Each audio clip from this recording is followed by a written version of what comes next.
नमस्कार। आज हम एमएससी बॉटनी के थर्ड सेमेस्टर में पेपर 13 टैक्सोनॉमी ऑफ एंजियोस्पर्म पर डिस्कस करेंगे। इसमें आज हम बात करेंगे general introduction of taxonomy of angiosperms. आप लोग की जो स्कीम, पेपर ऑफ स्कीम है, वो वही है जो आप एमएससी प्रीवियस में पढ़ के आए हैं। यानी आपका पेपर 3 सेक्शन में डिवाइड है, section A, section B, section C. Section A will carry 10 marks, section B will carry 25 marks and section C will carry 35 marks।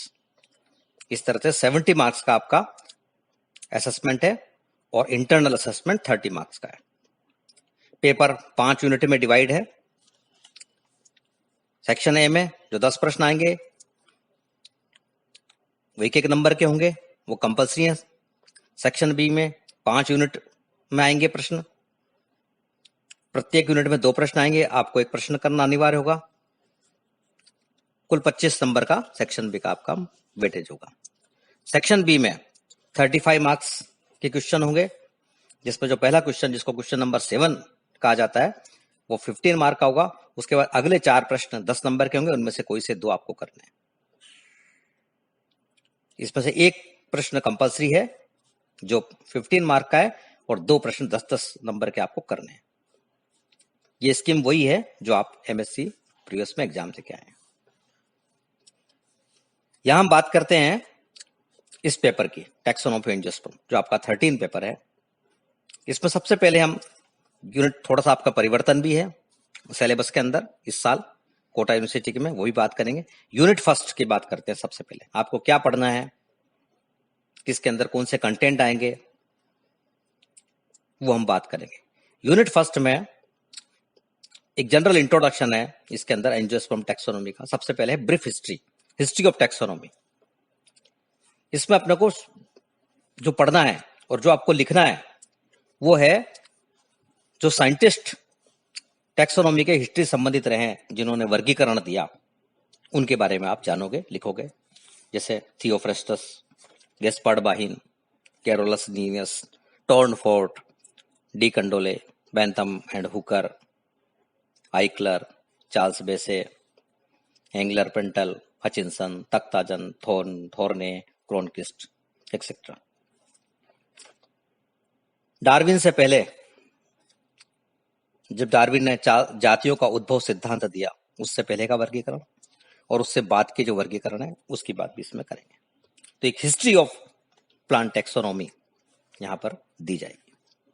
उसके बाद है AIIMS and fundamental components of taxonomy. इसके अंदर जो fundamental compounds हैं उन सब की बात आप करेंगे। Alpha taxonomy, beta taxonomy, omega taxonomy, gamma taxonomy. जैसे अल्फा टैक्सोनॉमी को मानते हैं ऑर्थोडॉक्स टैक्सोनॉमी, रूढ़िवादी प्राचीन वर्गीकी, जो केवल मॉर्फोलॉजिकल डेटा पर आधारित है, जिसमें आधुनिक इंस्ट्रूमेंट, इक्विपमेंट इनकी मदद नहीं ली गई, आज की जो ब्रांच हैं उनकी मदद नहीं ली गई है।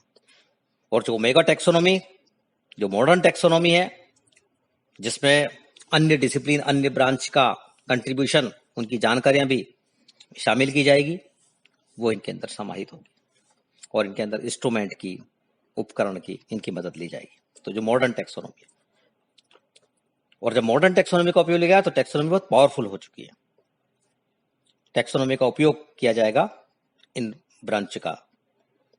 उसके बाद है टैक्सोनॉमिक की, वर्गीकीय कुंजी। आपके प्रैक्टिकल के अंदर भी ये शामिल है कि दिए गए फ्लावर की आर्टिफिशियल की तैयार कीजिए। उसमें हम पहचानेंगे उस प्लांट को, वो कौन सी फैमिली का है, कौन सा उसका नाम है, जेनरा, स्पीशीज को। तो टैक्सोनॉमिक की कैसे बनाई जाएगी वो इसके अंदर। इसमें आप डाइकोटोमस की, योग्ड की, ब्रैकेट की, ये सब पढ़ेंगे। टैक्सोनॉमिक की के क्या फायदे हैं कुंजी के, वर्गी कुंजी, वो आपको लिखना है। फिर है phonetic versus phylogenetic system. Phonetic मतलब गणितीय संबंध, फाइलोजेनेटिक मतलब जातिवृत्तीय संबंध। इनमें इनकी तुलना भी कर सकते हैं, हम इनके बारे में हम पढ़ेंगे। Salient features of main system of classification and the relative merits and demerits। इसमें जो महत्वपूर्ण वर्गीकरण है उनकी मेरिट आउटलाइन और उसके बाद मेरिट और डीमेरिट ये हमें देनी है।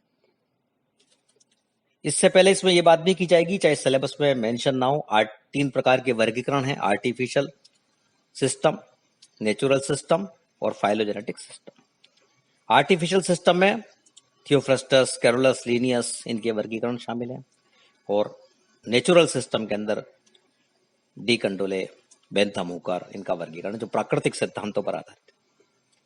और बात की जो वर्गीकरण है जाति वर्तीय वर्ग, फाइलोजेनेटिक सिस्टम, जिसके अंदर चार्ल्स बेसे से शुरुआत होकर चार्ल्स बेसे, एंगलर, एंडप्रेंटल, हचिनसन, तख्ताजन, थोर्ने, क्रोनक्विस्ट, इन सब के वर्गीकरण इसमें आएंगे। तो एग्जाम में कई बार इसका बड़ा प्रश्न भी आता है, जैसे तख्ताजन का आउटलाइन और मेरिट डीमेरिट पूछ ली, थोर्ने की पूछ ली। बेंथम हुकर का वर्गीकरण तो हमें याद करना ही पड़ेगा क्योंकि प्रैक्टिकल भी उसी पर आधारित है, तो हम बेंथम हुकर को बेस मानेंगे। उसके बाद इन जो वर्गीकरण इनकी outline, their merit and demerit, ये इनके अंदर पड़ेगी। ये हुई बात फर्स्ट यूनिट की।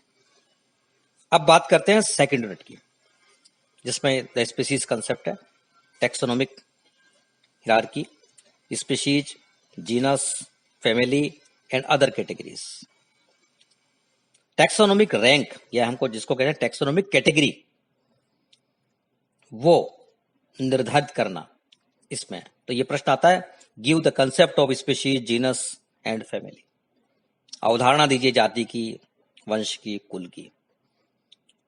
और फिर species, inter specific, intra specific, और स्पीशीज से नीचे और जाएंगे तो इसमें और कैटेगरी आएगी, बायोटाइप, इकोटाइप, इको स्पीशीज, इकोफेन, वो हमें देखना है। तो स्पीशीज, जेनस, फैमिली की कैटेगरी का निर्धारण कैसे किया गया, बस जो मेजर टेक्सा और माइनर टेक्सा वो हम पढ़ेंगे। कहां तक के कहलाएंगे मेजर टेक्सा, कहां तक होगा माइनर टेक्सा, वर्ककों का निर्धारण, यूनिट ऑफ क्लासिफिकेशन, इसमें आप पढ़ेंगे। Principles used in assessing relationship, delimitation of taxa and attribution of rank, तो ये सब हमें पढ़ने हैं इनके अंदर, जिसमें हम अभी निर्धारण करेंगे कोटि का, जिसको कहेंगे रैंक का। और महत्वपूर्ण प्रश्न यही है कि give concept of species, genus, family, इन कैटेगरी की हम पढ़ें, मेजर टेक्सा की, माइनर टेक्सा की। और जो आईसीबीएन के रूल्स हैं, salient features of the international code of botanical nomenclature, अंतरराष्ट्रीय नामकरण के जो नियम, इसमें बात करेंगे हम प्रिंसिपल्स, रिकमेंडेशन और रूल्स, इनके नियम की। तो जो नियम है अंतरराष्ट्रीय बॉटनिकल नोमेनक्लेचर, वो आपको यहां पर पढ़ना है। जैसे unit of classification, law of priority, family का नाम, जेनेरा का नाम, स्पीशीज का नाम कैसे दिया जाएगा, प्रभाविता का नियम, law of dominance, Latin diagnosis कि 1 जनवरी 1955 के बाद किसी भी नया टैक्सोन का नाम बिना लैटिन अनुवाद के मान्य नहीं होगा, लॉ ऑफ वैलिडिटी, कोई नाम वैलिड होगा, टाइप मेथड जिसमें कि हर्बेरियम का निर्धारण किया जाएगा, वो खो जाए या गुम जाए तो किसको मान्यता दी जाएगी, तो उसमें टाइप मेथड में holotype, isotype, lectotype, syntype, neotype, paratype, cotype, topotype, ये टाइप मेथड में देंगे।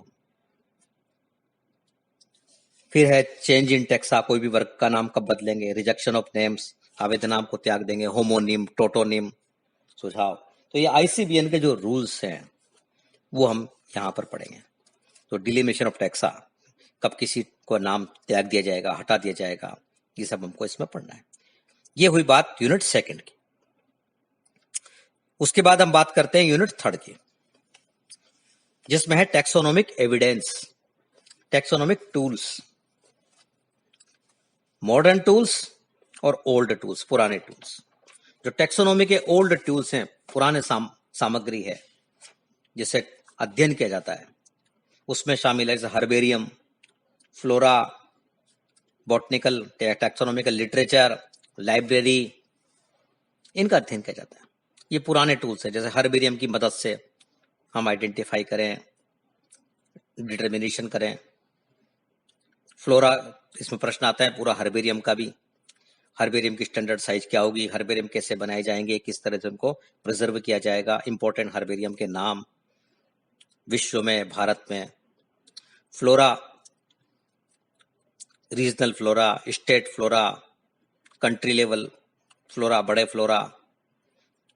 फ्लोरा का शैक्षिक महत्व क्या है, टैक्सोनॉमी के फील्ड के अंदर फ्लोरा का क्या महत्व है, कुछ फ्लोरा के नाम दीजिए। Taxonomic literature, flora, monograph, icons, abstract, manual, revision, ये सब टैक्सोनॉमिक लिटरेचर है। इनसे भी छोटे छोटे प्रश्न आते हैं, जैसे मोनोग्राफ्स में, आइकॉन्स में क्या अंतर है। ये टैक्सोनॉमिक लिटरेचर लाइब्रेरी की मदद लेंगे। ये ओल्ड टूल्स है जो केवल मॉर्फोलॉजी और बाह्य लक्षणों पर आधारित हैं, उनसे हम डेटा लेते हैं। फिर टैक्सोनॉमिक एविडेंस में जो हमें पढ़ना है, जैसे मॉर्फोलॉजिकल एविडेंस, इसमें तो हमने बात कर ली बाह्य आकारिकी की, जैसे हम किसी फ्लावर का डिस्क्रिप्शन करते हैं वेजिटेटिव कैरेक्टर्स और फ्लोरल कैरेक्टर्स को लेकर के, तो ये मॉर्फोलॉजी में आएंगे। Root, stem, leaves, androecium, gynoecium, floral formula, floral diagram आदि। एनाटोमी में हम मदद लेंगे जैसे माइक्रोस्कोप की, और आंतरिक संरचना को देखकर डिस्कस करेंगे। पेलेनोलॉजी अर्थात परागण विज्ञान, जो कि पराग कणों पर आधारित है, पोलन ग्रेन्स की स्टडी और उससे फैमिली दिखाता है। एम्ब्रोलॉजी, ये बहुत इंपॉर्टेंट है, relation of embryology to taxonomy, भ्रूणिकी के आधार पर अभिनिर्धारण करना जेनेरा का, स्पीशीज का, फैमिली का, भ्रूणिकी के आधार पर। साइटोलॉजी, कोशिका विज्ञान के डेटा के आधार पर,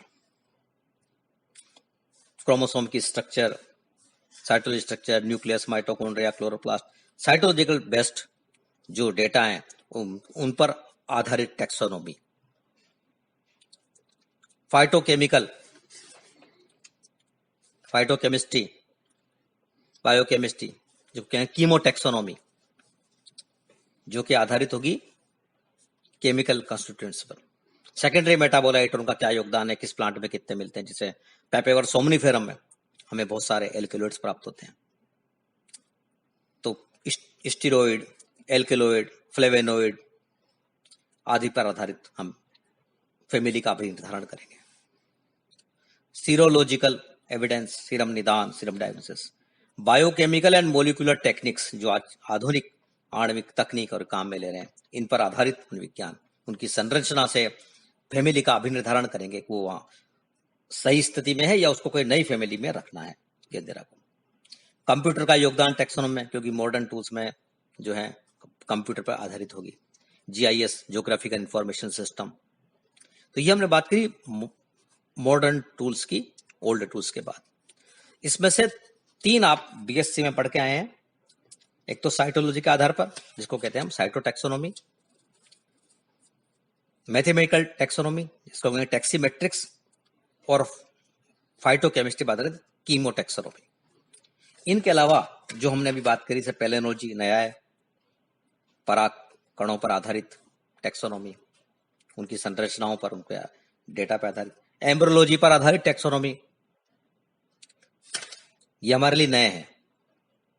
बायोकेमिकल एंड मोलिकुलर टेक्निक्स पर आधारित टैक्सोनॉमी, इनका क्या योगदान है in the field of taxonomy, वो हमें यहाँ पर देना है। और कई सारे वंश और जेनरा हैं जिनकी की अभिनिर्धारण किया गया, जैसे पियोनिया, रननकुलेसी में रखा जाता था, नई फैमिली बनाई गई पियोनेसी। ट्रापा की फैमिली का अभिनिर्धारण किया गया, ट्रापेसी में रखा जाएगा, ओनोक्लेसी में रखा जाएगा। तो जो महत्वपूर्ण उदाहरण है वो हमें देने हैं, और वो किस पर आधारित है, वो आधारित है टैक्सोनॉमिक एविडेंस पर, प्रमाण पे, प्रूफ पर। और जब ये प्रूफ आए तो टैक्सोनॉमी बहुत पावरफुल हो गई। जब हमने इनका मदद ली, इन अन्य डिसिप्लिन के, अन्य ब्रांच का योगदान टैक्सोनॉमी के फील्ड में किया, इनके डेटा का, तो वो फैमिली जो मूलतः पुरानी टैक्सोनॉमी के आधार पर अलग फैमिली में रखा जाती थी, अब उसको नई फैमिली में अभिनिर्धारण कर दिया गया। तो ये जो 3rd यूनिट है, ये टूल्स और एविडेंस, इन पर बेस्ट है जो हमें पढ़नी है। कुछ बीएससी में पढ़ आए आप, कुछ आपको इसमें ना मिले। अब हम बात करते हैं अगली यूनिट की, यूनिट 4 की, evolutionary tendencies and range of flower variation in following families. इसमें 6 फैमिली आपके हैं, एस्ट्रेसी, कुकरबिटेसी, मिर्टेसी, स्ट्रकुलियसी, कॉम्ब्रिटेसी एंड रूबिएसी। इसमें से एस्ट्रेसी ही वो फैमिली है जो आपने पीएससी में अध्ययन किया। इसके अलावा ये फैमिलियां हैं जो आपने कोटा यूनिवर्सिटी के अंदर इन फैमिलियों को नहीं पढ़ा है। यहां इनकी आपको पूरी रेंज पढ़नी है, range of vegetative characters, range of floral characters की, floral formula, floral diagram, affinity और आर्थिक महत्व, ये भी यहां पर इनको पढ़ने हैं। तो किसी एक एग्जाम्पल को कोट करके फैमिली को नहीं पढ़ी जाएगी, उसके पूरे वेरिएशन को देख के पढ़ने जाएगी। जैसे मान लो हम बात करते हैं कुकरबिटेसी की, तो उसमें एंड्रोसियम वेरिएशन, पुमंग विभिन्नता एक बहुत बड़ा है। किसी भी एक प्रकार का उदाहरण से काम नहीं चलेगा, उसमें वेरिएशन देखने को मिलेगा। तो ऐसे और फैमिली में भी पुष्पक्रम एक ही प्रकार का नहीं हो सकता है, अलग अलग जेनेरा में अलग अलग प्रकार का हो सकता है, तो उनके एग्जाम्पल हम वहां पर देंगे। तो ये जो 6 फैमिली है इनके आपको सारा पढ़ना है, और ये practical as well as theory दोनों में इंपॉर्टेंट है, क्योंकि यहां से आप प्रैक्टिकल की में फ्लोरल डिस्क्रिप्शन भी करेंगे। ये यूनिट 4 के बाद हम बात करते हैं यूनिट 5 की। जो आखिरी यूनिट हम देख रहे हैं वह फाइलोजेनी ऑफ एंजियोस्पर्म, आवर्त बीजों की जाति वृत्तीयता।